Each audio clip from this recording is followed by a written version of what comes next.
Hey, hockey fans, welcome to the Across the Pond Hockey Podcast YouTube channel. If it's your first time here and you'd like to support us, please hit that subscribe button and that like button. It goes a long way in helping us develop the program. Before we get to tonight's episode, I have to take a minute to thank our wonderful sponsors, starting with the China Hockey Group. The China Hockey Group is a family-oriented group of ice hockey leagues, training programs, and community initiatives geared towards developing hockey in Southeast Asia. From their incredible Junior Tigers program all the way up to the CIHL, which is Hong Kong's elite full-contact ice hockey league, they have a program suitable for players of all ages and abilities. You can also stop by the Warrior Bauer Hockey Shop in Central for all your equipment needs and skate sharpening. Check out their website for more information at ChinaHockeyGroup.com. That's ChinaHockeyGroup.com. Next, we have our friends at Accessory House Global. If you're like me and your headphones look like this, it's time to head to AccessoryHouseGlobal.com for any accessories you need for your headphones. From cables to carrying cases to new ear pads, they carry products for all the biggest brands. Head to their website at AccessoryHouseGlobal.com. Use the promo code ATP20 for 20% off your purchase. That's AccessoryHouseGlobal.com. Next, we have our pals over at Wheel Hub Asia. These guys are committed to building community and bringing accessibility to inline hockey players across Southeast Asia. They're heading into the year 2 of Hong Kong's newest inline league, 3 Inline. You can head to their website for all of your inline hockey needs at wheelhubasia.com. Enter discount code ATP10 for 10% off your purchase. That's wheelhubasia.com. Next, we have our friends at Yardley Brothers Craft Brewery. Folks, if you're a craft brew fan and you're in Hong Kong, then you absolutely have to check out Yardley Brothers' incredible selection of award-winning brews. You can head to the Beer Shack on Llama Island or the Yardley Brothers Cafe and Bistro at 62 Peel Street in Central. If you can't get out of the house, no problem. Just head to their website, yardleybrothers.hk, and you can get their delicious products delivered right to your door. That's yardleybrothers.hk. Last but not least, a huge thank you to Mr. Paul McLean at Sunset Studio in Kennedy Town for always making the podcast sound great. If you're looking for a place to jam with your band or record a new song, check them out on Instagram at sunset_studio_HK. That's sunset_studio_HK. Folks, the websites and description will be in the description. All the discount codes will be there for you. Please check them out and support our wonderful sponsors. Hey, hockey fans, welcome to Across the Pond Hockey Talks Volume 50. My guest today grew up in beautiful St. Albert's, Alberta.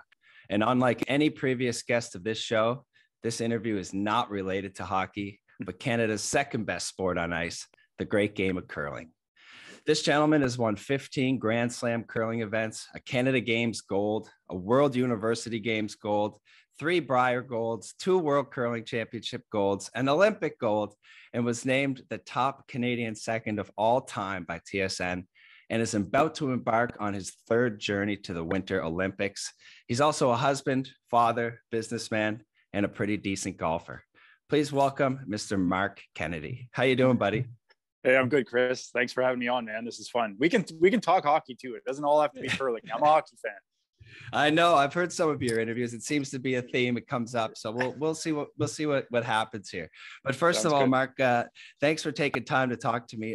Just before we get into the nitty gritty of the interview, tell us where you're at right now and what's going on. Yeah, for sure. So I'm currently in Abbotsford, BC, just outside of Vancouver. I'm the alternate for Team Gushu that's heading over to the Olympics in Beijing. We decided, to do our best to avoid virus exposure. Our best chance was to get together and kind of create our own bubble. So we've been in a big house here in Abbotsford for, I guess it's 2 weeks today. And just practicing and eating and sleeping and hanging out together and trying to avoid contact with as many people as possible until we get to Beijing. And I'll be heading out a little bit earlier than the rest of the guys. So I'm going to be leaving on a charter plane on Saturday. So in about 3 days. And then the rest of the team is going to be staying here in Abbotsford until about the 4th of February. And then they're going to make their way over to Beijing. So it's pretty crazy times, but I think we've done a pretty good job of trying to, the main anxieties right now is just getting to Beijing without any positive tests. So I think we've tried to control that the best that we can. And that's where we're at. So I know awesome. It's early in the day for you, or midday for you, and it's getting pretty late for us.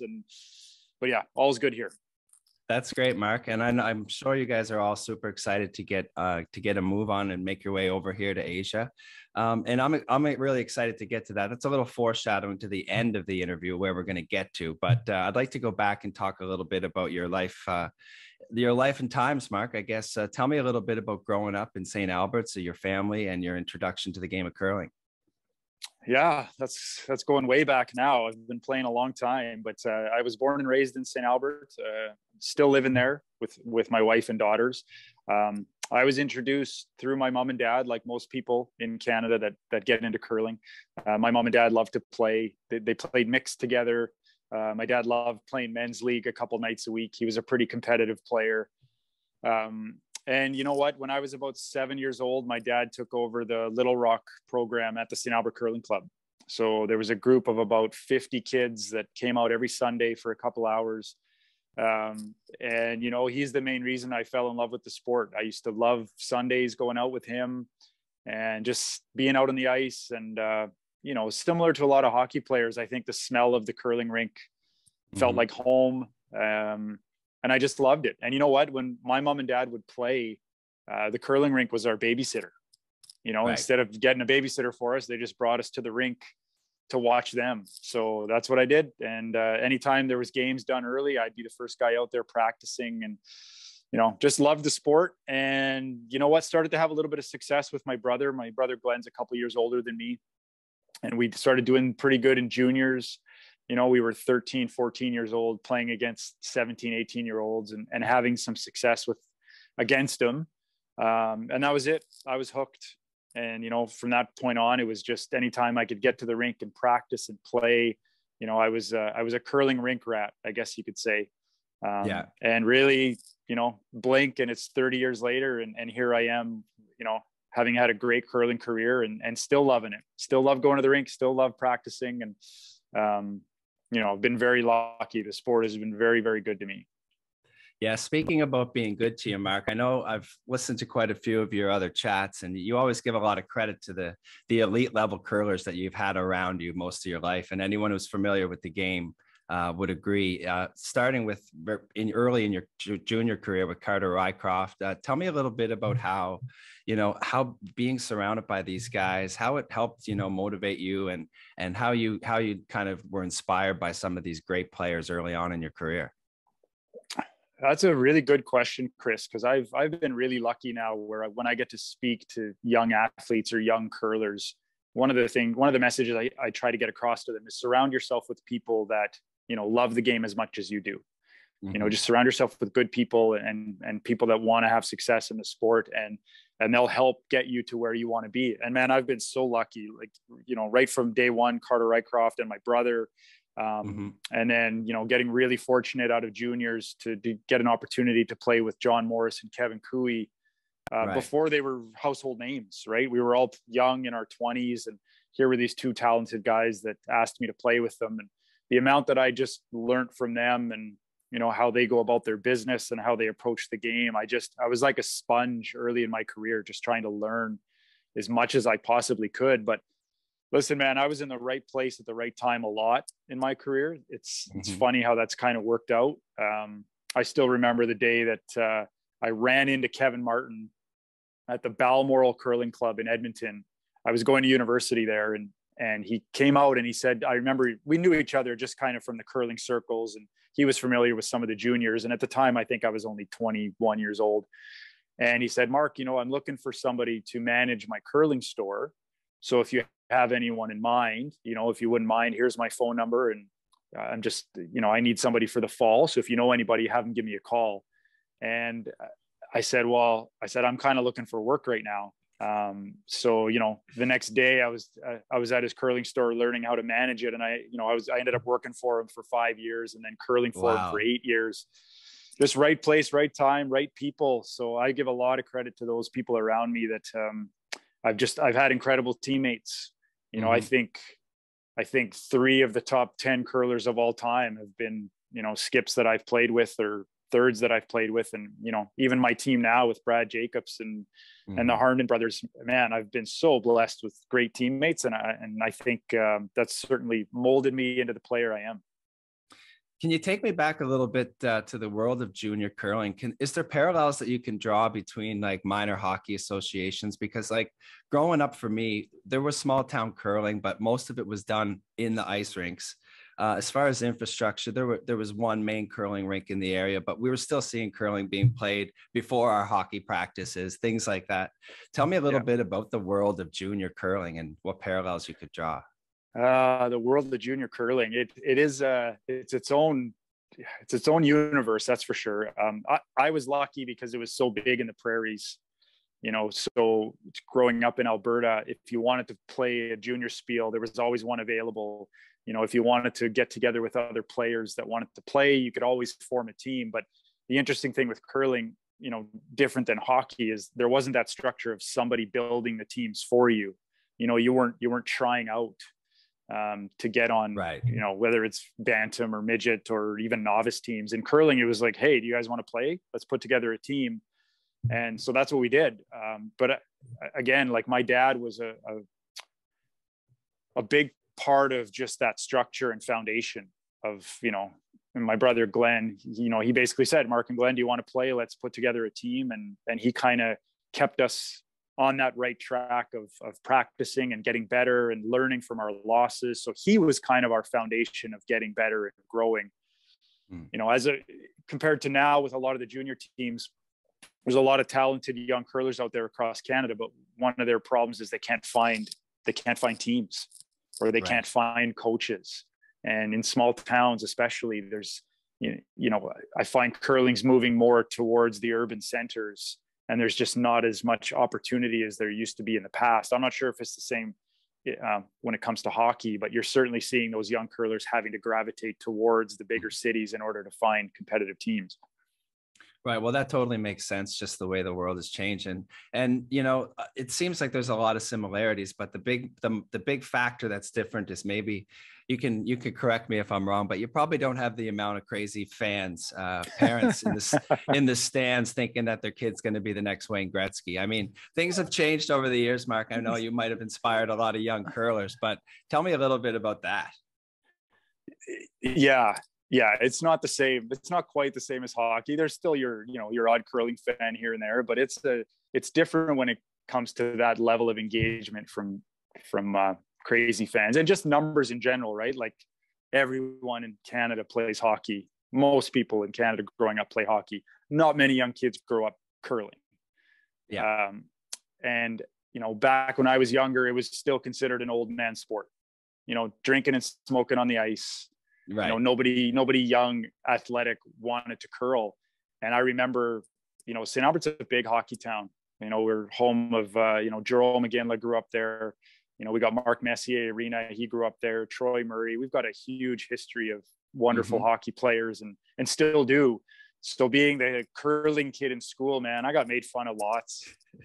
We had the hockey guys walking around. I'll still remember bunch of jerks. Yeah, all of them, just a bunch of jerks, right? But they used to make fun of me. They used to yell "hurry hard" at me in the hallway and stuff. Of course, yeah. Those hockey bullies, right? But hey, of course, they love their hockey, and I just, for some reason, when I was young, I just had a passion for curling, and I knew hockey was never going to be my sport, so I chose a sport that maybe didn't have the same level of numbers or competition. And that's probably one of the reasons I was able to have the opportunities I did, right?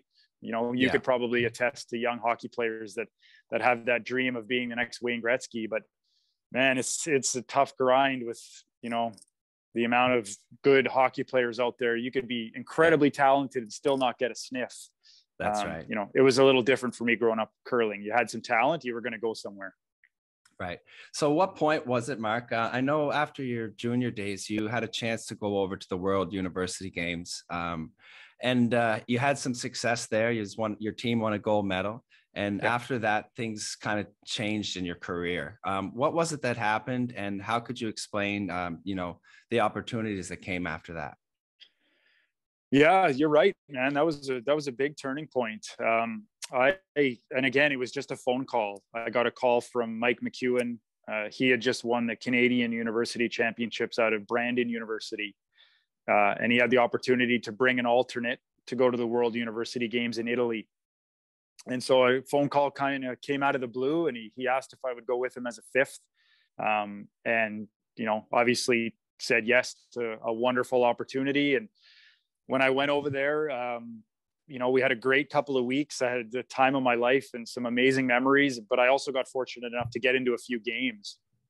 And when I got into play, Mike and I had a great chemistry at the back end. We were both feisty and competitive, and we'd already had really good junior careers. So we were kind of on the same, track towards where we wanted to go in the game. And we had great chemistry out on the ice, and we started to win a lot of games. I think we won our last 5 games to win the gold medal. And, one of the guys on that team is Nolan Thiessen, who, I still consider one of my best friends to this day. And he's a big dog now at Curling Canada. So, man, it was so awesome. And then I came home from there, and, things kind of took off for me. That's when I had a meeting after that with John Morris, who was moving from Ontario to Alberta, looking for a young player to step in and play second for him. And so that's kind of where my men's career took off right from that point. But, if it wasn't for that World University experience, I don't think anything would have happened for me the same way that it did. So I was extremely grateful for that phone call. It was awesome. That's great. And I mean, I don't know if you're such a humble guy, Mark. I don't know if you'll agree when I say this, but when you and John Morris and started your careers together, you kind of started changing the game of curling a little bit. Your ideas of fitness and how the importance of sweeping and things like that. Can you attest to anything that, like, where did that drive come from, and where did that, we're going to do something a little different here, guys? Like, where did that start? Yeah, I don't think it was anything overly conscious at the time, but if you look back now, I think what happened was there was a whole generation, of that age of athlete, John, myself, throw Ben Hebert in there, Kevin Cooey. Of course, yeah. There was this whole generation of young curlers who had watched the better players, the Kevin Martins, Russ Howards, even people that aren't curling fans know who these guys were. Kevin Martin, mm-hmm. Russ Howard, Glenn Howard, Wayne Madaw, Ed Wernick. Growing up, we watched those guys and fell in love with the sport, but we were also athletes. We didn't just curl. Right. John Morris, Ben Hebert, like, we played football, we played, university football for Ben. We played hockey, we played almost everything there was to play. And so we kind of brought a little bit of that athleticism to curling. And, it was slowly not an old man drinking sport anymore. There was a lot of really good athletes out there. Athletes as well as really talented in the sport of curling. So what really changed was when we started curling with Kevin Martin. I think that was Kevin Martin's vision was, I want to get a young, talented team of athletes, not just curlers. And the whole idea of fitness and sweeping and a little bit more youth and excitement and energy level is what was going to change the game. And, when we put that team together in 2006 with Kevin Martin, that's just what it was. We were 4 athletes that just loved to play, and you've never met a more competitive team in your life. Like, we used to have fights sitting around the card table. It was that's what it takes sometimes. That is what it takes, right? And now, again, as I'm getting older, you watch the younger kids coming up, and they're athletes, man. They're athletes. They're competitive. They want to be professionals. They want to have good habits and do all the right things. And that's where the sport is definitely evolving, one of the quickest evolving sports in the world, and has been for the last 20 years. It's just crazy how far it's come. Well, that team that you joined, when you and John Morris joined Kevin Martin's team, I mean, you guys took the curling world by storm after that, winning a world championship. You won 2 back-to-back Briers without a loss. Does that record still hold to this day? I think it 26 does. consecutive wins. Yeah, I think it does. That's incredible. So, I mean, you touched on it a little bit there. What else was special that made that team able to, do the things that you guys did? Yeah, it was something else. I think, we had this great mix of youthful exuberance as well as the wisdom and experience of Kevin Martin. So when you combine those two, like at the time, Kevin Martin was probably one of the best players that had ever played. But now he was kind of getting into those wiser years where he was a smarter player.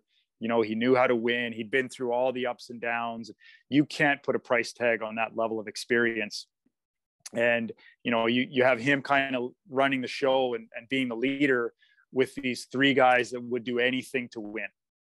We would do anything it took, and we just had all the work ethic and energy, and you mix those two together, and it was dynamite for a long time. There was a few other things at that time in curling. You could argue that every team had maybe a little bit of a weakness. You could have a great team, but maybe their sweeping wasn't great, or I had a really talented team, but maybe their strategy wasn't great. I felt like this was one of the first teams put together where it was really hard to find a weakness. We had great sweeping, great strategy, great shot making, good athleticism, you name it, we had it. And I think that just made us really tough to beat for a long time. Sounds like the perfect storm. And then obviously that led you to your first appearance at the Olympics. 2010, you guys must have been going there with targets on your back after being, the best team for a few years leading up to it. Tell me about your first experience in the Olympics with man. Yeah, that was something else. That whole 2 weeks was, an Olympics in your home country is a tough thing to describe. The amount of fan support we had and the pride we had wearing the maple leaf for those 2 weeks was something I'll probably never experience again. And, even the average fan of sports knew how still have great memories of what Vancouver was like, right? It was just incredible. So, we got to experience that firsthand, and it was amazing. You're right. We had a big target on our back, but, at that stage, there was only a few good international curling teams. So we knew playing good, we'd have a really good chance at getting on the podium, but that we'd have to play really well to win a gold. And it was like I tell people this a lot. I was there and I experienced it and I was a big part of it, but there were times where I felt like I was, how do I put this? Like a bystander to the two best curlers in the world. And they just both happened to be on my team. Right. So from my perspective, it was more like, just don't mess up. Like, just do your job. It doesn't even have to be great. Just do a good job and get out of Kevin and John's way, because they're just that good. So sometimes I just caught myself almost like fanboying my own teammates. Like, wow, these guys are really good. Let's hope they can just finish this off. And they did. And it was a perfect week. We went undefeated. Kevin played unbelievable. We had the fans singing the national anthem to us in the crowd.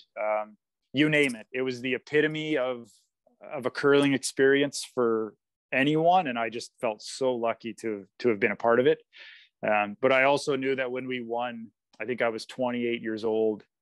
I remember standing on the podium thinking, this is going to be a really tough one to top.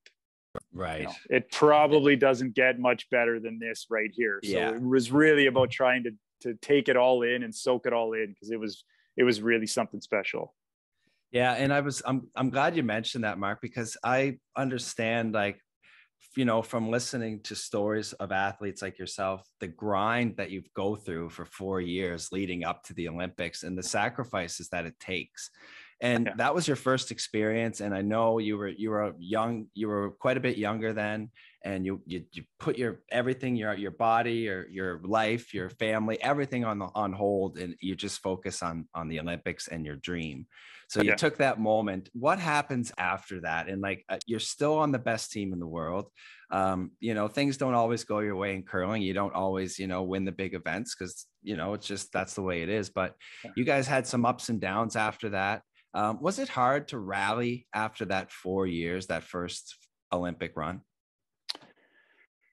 Yeah, good question. It was. I think looking back now, hindsight's always 2020, but I think one of the things that made Team Martin so successful is we really did have a common goal of getting to the Vancouver Olympics, winning the Vancouver Olympics. And when you have that goal as a group, you're willing and able to put aside a lot of differences, whether it's personalities or ideas of philosophies about the game. You can compromise and make it work for that ultimate goal. And I think when that Olympics was over, and we lost kind of that common goal. Well, we won the common goal, but we didn't have a new common goal as a group. That's when some of the differences start to set in. And everybody was at different stages of their career. Kevin was probably close to retiring. Ben and I still thought we were going to play for the next 20 years at that level. John was maybe thinking about playing, maybe skipping, or who knows, life gets in the way. You start thinking about having families. And we lost that common goal as a group, and we ended up, not playing together. We played 3 more years together, but they were a little more grueling as a group. And then throw in the fact that other teams were just going to get better. We had that permanent target on our back, and guys got better. And so we started to lose, and that was something we weren't used to. So the cracks in the foundation started to show, and we weren't able to get it back on the tracks to get to the next Olympics.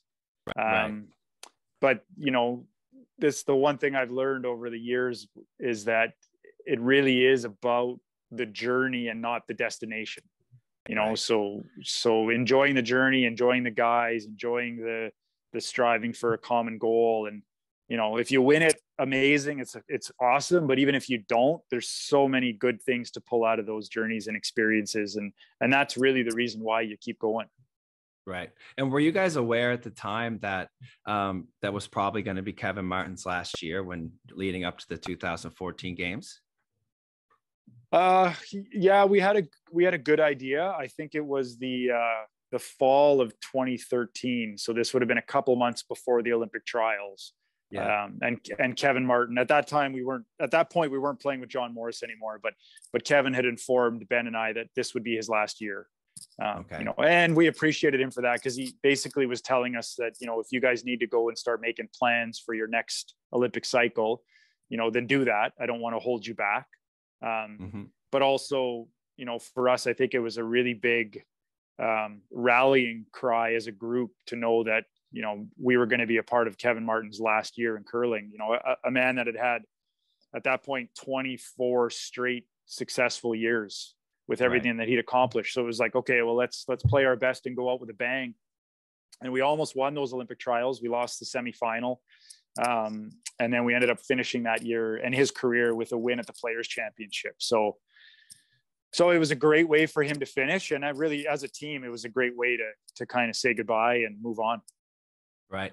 So Mark, that brings me to the next, Hall of Famer that you ended up curling with, Kevin Koe. How did that happen? And at that time, again, you're looking at another start to a 4-year plan. And was that kind of something that drew you to Kevin Koe, because you knew he was someone that, was going to help bring you back to where you wanted to go as a curler?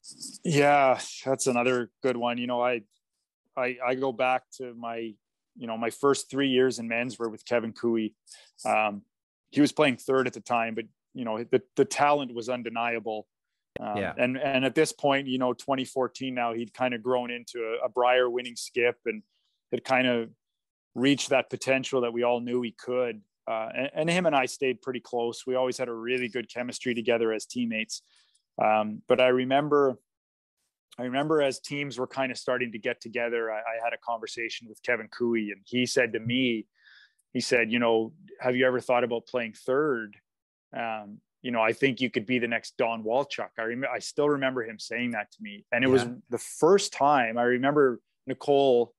We haven't even told people how we know each other, man. We got to get to that story. Okay, we'll get there. Anyways, Nicole had asked me, would you ever consider playing back end? And I said, no, I think I'm a second for life. But when Kevin Koe said that to me, I thought, wow, if somebody like him thinks maybe I could play third, it's something I should consider. So we got together and I was going to play third, and it was a big jump for me at that time. But he was the perfect guy to do it with. He was just so patient and understanding, and kind of gave me room to develop and learn. And we had a bit of a tough first season together as a group with Brent Lang and Ben Hebert. But I remember the fall of 2016, it was our second year together, our first event, things started to click. And I remember actually saying to Nicole, I think we have something special here brewing. And we just had one of the best years I can ever remember. I think we won the Canada Cup, we won the Brier, we won the Worlds, we got our Olympic trials spot. And it was like, okay, we're for real. I'm a third, Kevin's my skip, and this is a deadly team. So again, he was the right guy at the right time for me. And just a terrific teammate, and absolutely loved those 4 years together. I don't think I've ever grown more as a curler or as a person than I did my 4 years with that team.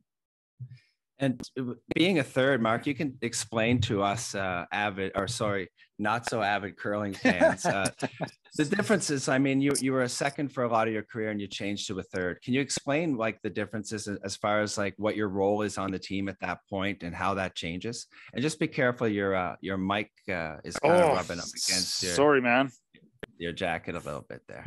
Here, I'll hold it away a little bit. Is that better? Yeah, that's better. I don't want to ruin the sound. Sorry, bud. It's okay. No worries. So biggest difference being, there's some little logistical things. When you're playing second, you're mostly, you're sweeping almost every shot. And your shots specifically are more like setup shots. You're setting up an end so that your third and skip can kind of finish the end off. And you move up to third and the role gets a little bit bigger. So now your shots are a little tougher, a little more important. There's a little more responsibility. And then you also have the job of being in the house when the skip is throwing. So now you're calling line, you're helping with strategy. You're much more vocal and more of a leadership role. And that's a big step from front end to back end for anybody, even at a semi-competitive level. So to do it at this elite level, I knew it was going to take a couple of years. And it did, but it certainly felt like a challenge for me, but it was the right thing to do. And I'm glad I did it, because sometimes you need that little bit of a kick in the butt in order to grow as a player and as a curler and as a human. So I'm glad I got that opportunity. And when you think about it now, if someone was to ask you what position you prefer, what would be your quick answer? Sorry, Chris. Go ahead, Brad. It's all right. Just doing a podcast. Yeah. Just come down whenever. Okay, we'll do. Sorry, Chris. Is dinner ready? Dinner. We're done dinner already. Probably. They're probably having a quick meeting or something. Yeah. Sorry. Yeah. No, sorry to keep you, but I got Mark here while he's in the quarantine, folks. So I was getting interrupted. But anyways, keep going. It's all good. But where were we? Remind me. We were just talking about curling. Yeah. I was probably talking too much about something. No, you were just explaining the differences between being a third and a second, and what would your quick answer be if you had to choose between the two? Ooh, yeah, I that's tough. I played second for so long and I loved it, and I got pretty good at it. But there's something about playing third where you kind of get to touch on every aspect of the game. You're involved in strategy, you're involved in sweeping, your shots are important. You get to communicate with the skip, but you also get to communicate with the front end. Even you get to do measurements, you get to put up the score. You're literally like, you need to be all around multi-purpose type of player. And I think as I've grown in my career, that's something I've become, is just, adaptable and willing and able and willing to play everywhere. And trying to think of the word, what's the versatile? Yeah. Versatile. There you go. Third needs to have some versatility. And that's something I've been pretty proud to be able to develop in my game. That's great. And so you went back to the Olympics in 2018. Tell me a little bit about that overall experience. Yeah, I was actually just texting with one of my old teammates a couple of days ago about it, because, we're coming up on the end of 4-year anniversary of it. Pyeongchang was fantastic. I know we finished fourth, and most people consider that a disappointment, especially for a country that expects to medal. But for me personally, man, I loved it. It was challenging, and losing the semi and the bronze medal was tough. You always want to come home with a medal. But to go through that war with those guys and what we had gone through as a group, man, I have a ton of amazing memories from that trip, and learned a lot too. The biggest thing being the the quality of play from the other teams. In Vancouver, like I mentioned to you, there was maybe 3 teams that could beat us. Yeah. And now in Korea, every team was a challenge. So, it was a big eye opener from that perspective. A bit of a tough week, but, I have nothing but great memories. We had 40 friends and family come over and be a part of the experience with us. And, I got to bring my wife and oldest daughter were there the whole week. And yeah, I loved it. Win or lose, I take those experiences for what they are. And it's not all about winning all the time. It's about the experience. And, we gave it absolutely everything we had. And all it did was motivate me to continue to grow and get better. Well, it's one of the biggest regrets I have since moving over here is not going to the Olympics in Korea. And it just, a whole lot of our friends were planning this trip, and it just became a hassle trying to get tickets, and it was really hard to get accommodations, and you could only go in a draw for tickets for certain events. And it just it became like and then it turns out that if we had just went, we probably could have gone to any event that we wanted to. There was tickets available, people were selling tickets on the streets and things like that. But yeah, huge regret. I mean, anytime you get a chance to go to the Olympics, you got to take the opportunity. Yeah, I know. And I'm so angry now because here I am in Asia, just missed the Tokyo Olympics, couldn't go, but we had booked 3 weeks to go there and see the Olympics. And now here again in Beijing, and we can't go again. So, but Marc, you do have a chance to go. So before we get to that, though, I do have to ask you about after the Olympics in 2018, you made an announcement that you were taking a break from competitive curling. And I believe it came across as Marc Kennedy's retiring from competitive curling. At that time, explain your decision and just tell me what was, what were your goals at that time, and how did you come to that decision? I was exhausted after 2018. I was tired. We'd put a lot into that 4 years. You mentioned before, you're sacrificing work, you're sacrificing family, you're away a lot. It was, my family has given me up a lot for that Olympic run, and it just felt like a time to take some time and rest.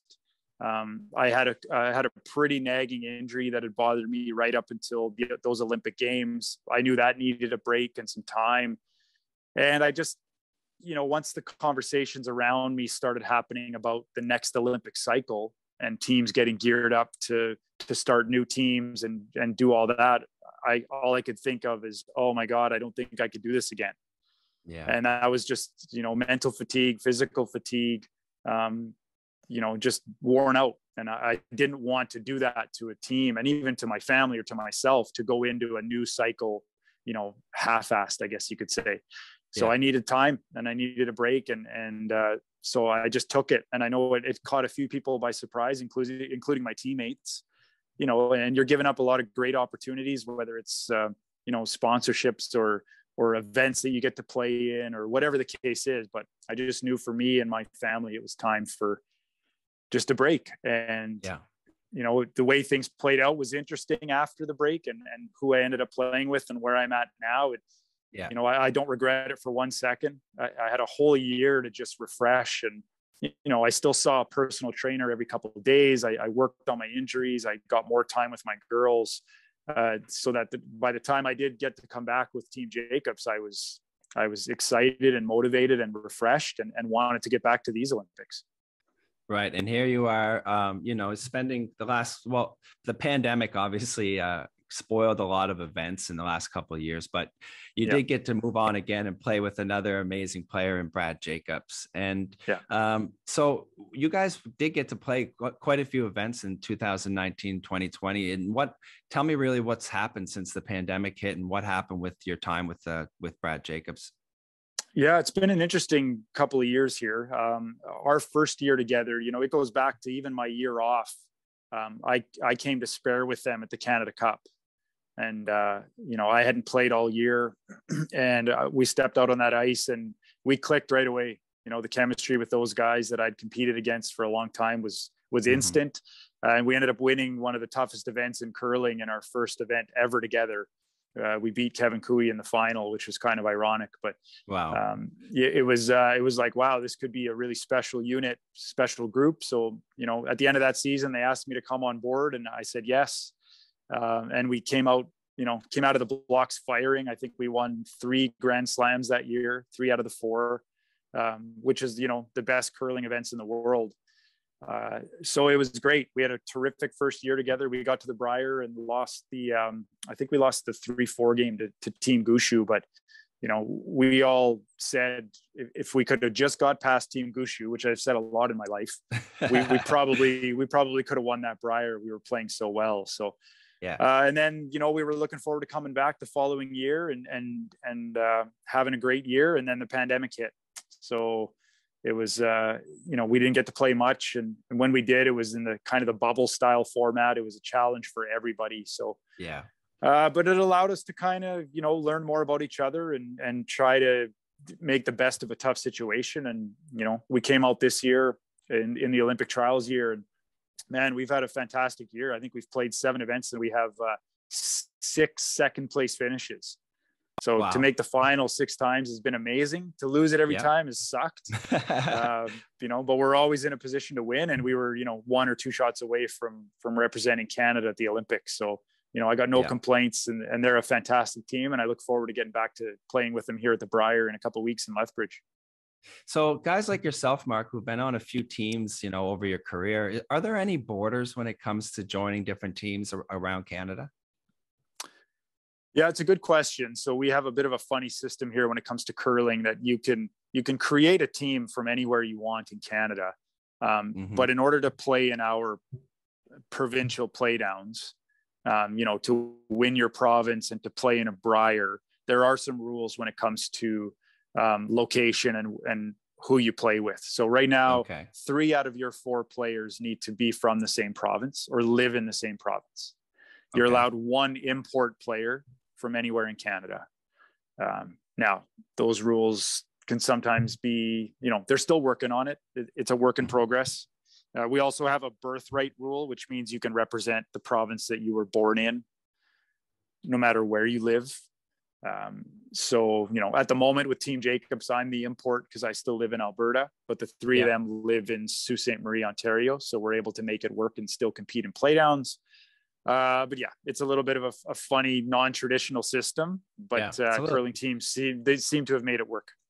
Yeah, well, you've seemed to make it work everywhere you go. So, so Mark, you guys, Team Jacobs, you go to the Olympic qualifiers and you end up losing to Team Gushu. Of course, Team Gushu has been around for a long, long time. Like you said, you competed against those guys over the years, probably countless times. Yeah. What was it like, first of all, in this position in your career? And I'm not saying you're an old man, Mark, but we are. Yeah. It's okay. I am, buddy. We are approaching 40 here. Next week, man. You and I both. That's right. Yeah.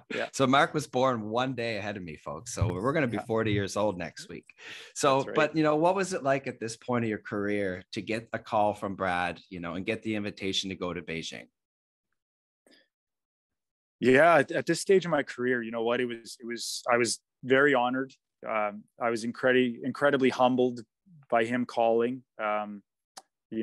Brad, I always laugh because Brad and Mark Nichols, the first time I played against them was in 1999. So I've been playing against those two for 23 years and butting heads against each other. Brad Gushu came with us as a 5th man at the Olympic trials in 2013. So I kind of got to know him a little bit better there. And honestly, I've always had a ton of respect for them. You find at this level of curling, we've all kind of been through the same, big wins, big losses. We all give up a lot to play the sport we love. And you start to realize how much you have in common with these guys. So you might hate them when you're on the ice because they're your competitors, but the more you get to know them, you realize that they're just like you. They have the same dreams and they have very similar personalities and they're good teammates. And, so to get that call, my first thought was I'm very humbled. And the other part of it is international curling has gotten so tough that as I get older in my career, I really want to see Canadian curling do well. So once we lose in the Olympic trials final, my first thought is, okay, well, now it's time to support Canada. Now it's time to support whoever that is, whether it's Team Gushu, Team Kui, it doesn't matter. Even if it's not me, it's time to put my Canadian colors on and support that team any way that I can, whether it's at home cheering with my girls, or here as an alternate, because their success on the international stage is good for Canadian curling, and it's good for all of us. So I was happy to put that into action, and I'm extremely excited to get over there and help these boys any way that I possibly can. I've got to know them really good here over the last couple of weeks, better than I ever thought I would. And I feel like part of the team, and I look forward to helping them any way I can, because I know the Olympics can be a pretty stressful and difficult experience. So I'm there to support them. Yeah, well, I'm sure they're very, very pleased to have you on board, especially with the experiences you've had.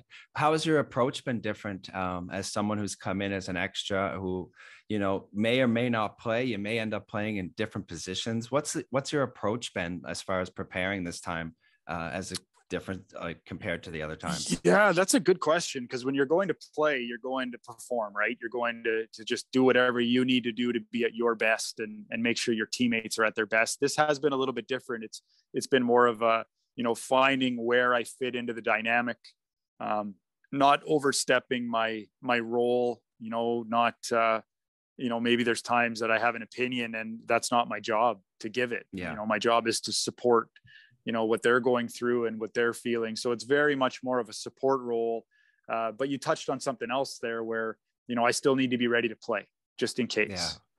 So that's been the balance here is okay, let's make sure those guys are in a good space mentally, physically, that they're loose and excited and have all the right emotions going in, and helping them get there. But also in the back of my mind, be ready at the drop of a hat to jump in and play, the best I possibly can. So it's a little bit different for me. It's a little bit challenging, but I love it, because I think, I've had the experience of going as an athlete. I'm excited to go in a different role and seeing if I can, do what's necessary and, hopefully get to cheer them into winning a medal, and I'll be the first one there clapping and happy for these guys, because I know they've put as much into this sport as I have. So it's going to be a really exciting but high stress time. Of course, and myself, along with all Canadians, will be cheering for you guys as well, Mark. So I can't wait to watch you guys, first of all, and then you told me you'd be willing to come back and chat with me after your Olympic experience, which I can't wait to hear about as well. So Mark, I just got a couple random questions for you about curling in general. Sure. First of all, you're a lefty. Mm-hmm. Any advantage, disadvantage? How many left-handed curlers are there out there? Yeah, there's not that many, man. It's a lot different than the hockey world, it seems. We don't have a lot of left-handed curlers, so I've often, when I talk to young lefties, I say, listen, you're living in a right-handed world on the ice, and you're the one that's going to have to adapt your delivery, and you're going to have to adapt to all the righties that you're going to play with. So, that's what I've done. I think I've gotten pretty good at it, but I grew up with a great left-handed curler by the name of Scott Pfeiffer. Who you actually look a little bit like, by the way. That's what Nicole always says. Yeah. So he's a great lefty from St. Albert as well. He won 4 Brier titles and 3 world championships. And so I grew up kind of idolizing this lefty that was in my curling club. So I kind of got to see how it worked from a left-handed point of view. So he certainly helped me, make it work. I wouldn't say there's a lot of advantages to it, but every once in a while, my rocks travel a little bit of a different path than other people. Right. So maybe I've been a hard guy to follow on the ice. So maybe it's helped me, but certainly it often feels like, kind of the lonely lefty out there most of the times. Okay. So second question. Yeah. Is it possible to make a living as a curler, and are there people out there doing it? Yeah, that's not a question we get asked very often. I love it. There's more opportunity now in curling than there ever has been. I've probably been making a living at it for the last 15 years or so. There's a few teams out there that are making enough to make a living. We're not talking millions of dollars. We're talking, just enough to support a family type of thing. But the big thing for curling is sponsorship dollars. So as an amateur sport, we're pretty lucky to have, a lot of TV time, which allows us to sell some sponsors. And, you know, that's the business side of the game that's definitely grown, but still has room for improvement. Right. Well, I can't thank you enough, Mark. And I guess we do have to tell people how we know each other. Kind of a funny story. I was fortunate enough to meet Mark in 2011 and spend a day at the golf course with him and a day with your gold medal. And yeah, so I always tell people that my ex-girlfriend, Nicole, went from me to a gold medal Olympian. So it was quite an upgrade for her. So yeah, so that's how it happened, Mark. Mark stole my girlfriend. No, just... yeah, I love it. That's perfect. That's good. So yeah, we and it just so happens that our birthdays are one day apart. So we do have a couple of things in common. Nicole's got a thing for Aquariuses, eh? That's right. That's younger than her too, of course. And we're both 2 years younger than her. So she likes the younger men. So that's funny. Yeah, I remember that day that we golfed at the Highland Links. And I remember texting with my buddy Benny. And he's like, you know, who are you playing with? I'm like, oh, I'm playing with Nicole's ex-boyfriend. And he's like, what? Kick his ass. I'm like, yeah, he's a great guy, man. No, it's all good. So no, it was a pleasure to meet you. And I love that you're a sports fan. And I love what you and Holly are doing out there in Hong Kong. And yeah, it's very cool that we can do this. And thanks for having me on. I really appreciate it. Yeah, Mark, wish you guys nothing but the best. Tell Mr. Gushu and the rest of the boys, best of luck and safe travels. And I look forward to hearing from you from China or just afterwards. Yeah, we'll do, buddy. We'll do this again when it's all done, hopefully with a medal around my neck. But either way, we'll chat again. Can't wait, buddy. Take care. Awesome. Thanks, Chris. Thanks, Mark. That was Across the Pond, and that's a wrap. Thank you to our amazing sponsors, the China Hockey Group, Wheel Hub Asia, AccessoryHouseGlobal.com, Yardley Brothers Beer, and of course, Sunset Studio. Check us out on Facebook and Instagram at Across the Pond HK. Email us, send in your comments and questions to the show at any time at acrossthepondhk@gmail.com.